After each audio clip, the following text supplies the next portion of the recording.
19, 22 पंचायत चुनाव, नगर निकाय चुनाव, उपचुनाव में बना रहा यही मोमेंटम 2027 में भी बनेगा। 2027 के चुनाव में विरोधियों को मात देते हुए भारतीय जनता पार्टी की विजय को सुनिश्चित करने का संकल्प हमें लेना। 27 के संकल्प की सिद्धि की प्रस्तावना लिखने बैठे थे भगवा पार्टी के तमाम बड़े नेता। सबसे बड़े सूबे में राष्ट्रीय स्तर के चुनाव में यूपी में हुए अप्रत्याशित पराजय के बाद हुई इस महाजुटान में मुख्यमंत्री थे, उप मुख्यमंत्री थे, मोदी के मंत्री थे, पार्टी अध्यक्ष थे, महामंत्री थे और उत्तर प्रदेश के तमाम पदाधिकारियों के साथ साथ पार्टी के करीब 3000 कार्यकर्ता थे।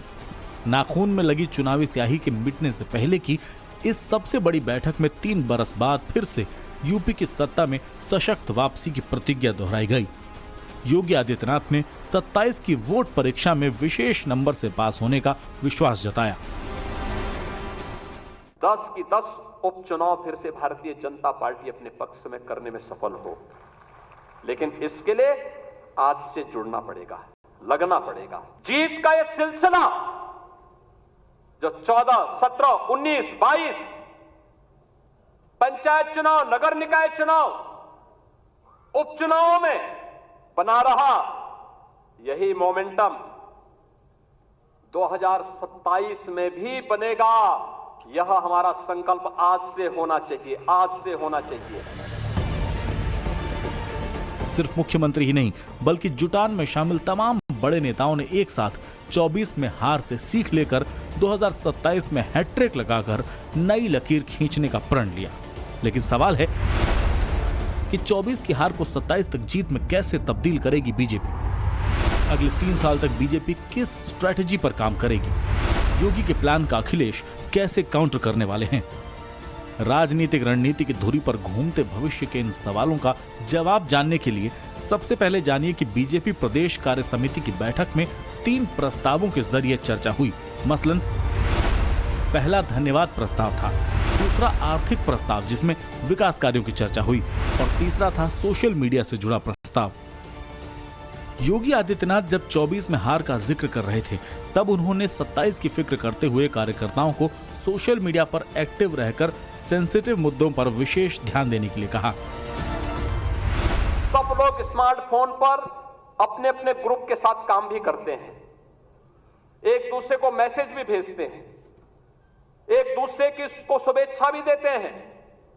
लेकिन क्या कारण था कि जो षड्यंत्र हो रहे थे, जिस षड्यंत्र की आशंका दिखाई दे रही थी, उस षड्यंत्र को करने में वे विदेशी ताकतें और विरोधी सभी सफल हो गए। क्या कारण था? हम लोगों को इसके बारे में जागरूक होना पड़ेगा। आप एक राष्ट्रवादी मिशन के मजबूत स्तंभ हैं। 3 प्रस्तावों पर विस्तार से चर्चा होने के दौरान यह साफ हो गया कि अगले चुनाव से पहले बीजेपी फिर से हिंदुत्व पर फोकस करेगी, दलितों पर विशेष नजर रखेगी, कार्यकर्ताओं को एकजुट करेगी, सरकार की योजनाओं को घर घर पहुंचाएगी, कांग्रेस और समाजवादी पार्टी पर एक साथ प्रहार करेगी। यादव वोटों को जोड़ने के लिए बीजेपी अगले 3 सालों तक प्लान मथुरा और वृंदावन पर काम करने वाली है।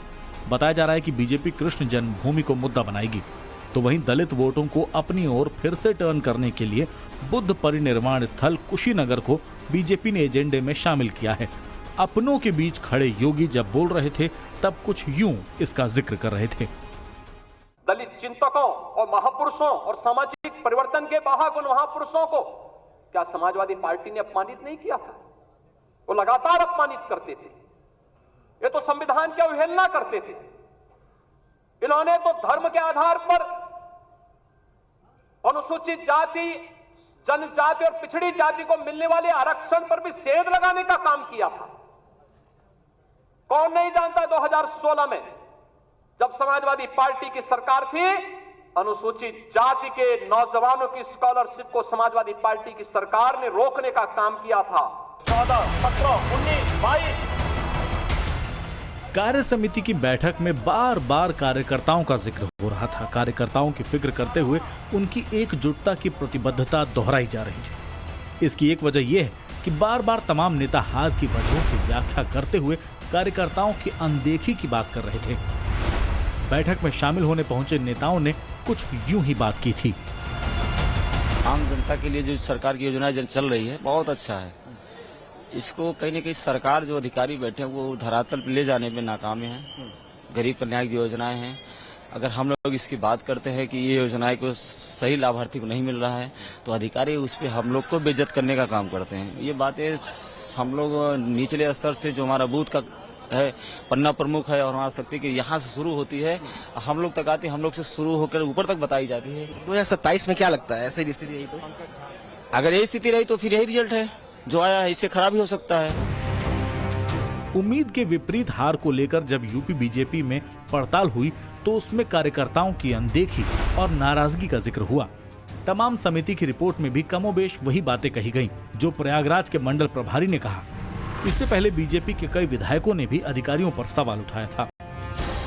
भारतीय जनता पार्टी के एक एक कार्यकर्ता को, एक एक जनप्रतिनिधि को मन से लगना पड़ेगा, तभी हम 27 में सरकार पुनः बना सकते हैं। नहीं तो आज की जो स्थिति है उस स्थिति के हिसाब से हमारी सरकार बहुत ही स्थिति खराब है। हमारी सरकार बनने की स्थिति आज के डेट में नहीं दिखाई पड़ रही है। यही वजह है कि यूपी बीजेपी की कार्य समिति में जब बैठक बुलाई गई तो उसमें पार्टी के राष्ट्रीय अध्यक्ष भी पहुंचे। उन्होंने एकजुटता का संदेश दिया तो यूपी बीजेपी के अध्यक्ष जब शुरू में बोलने के लिए खड़े हुए तब उन्होंने कार्यकर्ताओं के प्रति संगठन और सरकार की वचनबद्धता दोहराई। कार्यकर्ता का सम्मान हमारी प्राथमिकता है और हमने अपने जीवन काल में कार्यकर्ता आधारित संगठन को आगे बढ़ाने का काम किया है और हम अपने कार्यकर्ता के किसी भी सम्मान पर हमने कोई समझौता नहीं किया है। पार्टी अपने सभी कार्यकर्ताओं के साथ कंधे से कंधा मिलाकर खड़ी है। देश के सबसे बड़े सूबे में 3 बरस बाद सत्ता संग्राम होना है, मगर उससे पहले ही रणनीतिक लड़ाई शुरू हो चुकी है। बीजेपी अपनी स्ट्रेटजी बनाने में जुटी है तो अखिलेश यादव अपनी सत्यापित पीडीए फॉर्मूले के आसरे 27 में सत्ता की ओर टकटकी लगाए देख रहे हैं। अखिलेश यादव ने कहा कि पीडीए की नीति आम जनता को उसका हक दिलाने वाली है। पीडीए ही बीजेपी के अंदर और बाहर भगदड़ का कारण बन रहा है। भाजपाई खेमे की चिंता सिर्फ यूपी के 2027 के चुनाव हारने की नहीं है, बल्कि भविष्य का हर चुनाव हारने की है। हालांकि अखिलेश यादव के पीडीए के जवाब में बीजेपी का फॉर्मूला भी तैयार है। दलितों और पिछड़ों को अपनी ओर गोलबंद करने के लिए बीजेपी डीपीए प्लान पर भी काम कर रही है। दलित, पिछड़ा और अगड़ा को साध कर 27 में भी सत्ता में लौटने का रास्ता तैयार कर रही। बीजेपी के नेता कांग्रेस के बहाने अखिलेश पर प्रहार कर रहे हैं। अखिलेश यादव जी, मैं आपको सावधान कर रहा हूं कि कांग्रेस भस्मासुर है और बहुत ही जल्दी आपको ठिकाने लगाने का काम करेगी। कांग्रेस की नजर में आपके मुस्लिम वोट पर है। कांग्रेस पार्टी जहां भी जीतती है वह अपने वोटों से नहीं जीतती, बल्कि दूसरे दलों के समर्थन से, सहयोग से जीतती है। बीजेपी के नेता जब यूपी के 2 लड़कों पर शाब्दिक नश्तर चला रहे थे, तब समाजवादी पार्टी और कांग्रेस के नेता 24 घंटे पहले आए उपचुनाव के नतीजों को याद दिला रहे थे। 7 राज्यों की 13 सीटों पर इंडी गठबंधन को मिली जीत से उत्साहित कांग्रेस और समाजवादी पार्टी के नेता पहले यूपी के उपचुनाव और फिर 27 के वोट युद्ध में जीतने का दावा दोहरा रहे हैं। उत्तर प्रदेश का चुनाव होने वाला है, बाई इलेक्शन। वहां भी आप देखेंगे कि भारतीय जनता पार्टी की बुरी तरह हार होगी। पूरा देश बल्कि भारतीय जनता पार्टी का एक एक नेता, एक एक कार्यकर्ता इस बात को लेकर के आश्वस्त है कि 2027 में भारतीय जनता पार्टी उत्तर प्रदेश की सत्ता में वापस नहीं आने वाली। यही कारण है कि इस प्रकार की आपात बैठकें भारतीय जनता पार्टी के द्वारा बुलाई जा रही हैं। इंडी गठबंधन के नेता पीडीए को वोट की सीढ़ी बनाकर सत्ता की अट्टालिका तक पहुंचने की रणनीति बना रहे हैं, लेकिन योगी आदित्यनाथ विपक्ष की जातीय राजनीति को ध्वस्त करने के लिए बार बार अपराध मुक्त उपलब्धि के बारे में बता रहे हैं। उत्तर प्रदेश के अंदर सुरक्षा का ये वातावरण आपको आज देखने को मिल रहा होगा। याद करिए, इसी मुहर्रम के समय में सड़कें खाली हो जाती थी, सूनी हो जाती थी। आज मुहर्रम आयोजित हो रहा है, इसका पता भी नहीं लग रहा है। ताजिया के नाम पर घर तोड़े जाते थे, पीपल के पेड़ काटे जाते थे, सड़कों के तार हटाए जाते थे। जाहिर है कि बीजेपी हर कोण को साध कर 2027 के लिए किला तैयार कर रही है। ये यूपी बीजेपी कार्य समिति की बैठक उसी का हिस्सा है, जिसमें अगले 3 बरस की रणनीति का खाका खींच दिया गया है। बीजेपी के कार्यकर्ता नया विश्वास और नई आस लेकर लौटे हैं, तो दूसरी ओर समाजवादी भी रेडी हैं। विनोद मिश्रा के साथ ब्यूरो रिपोर्ट, टाइम्स नाउ, नव भारत।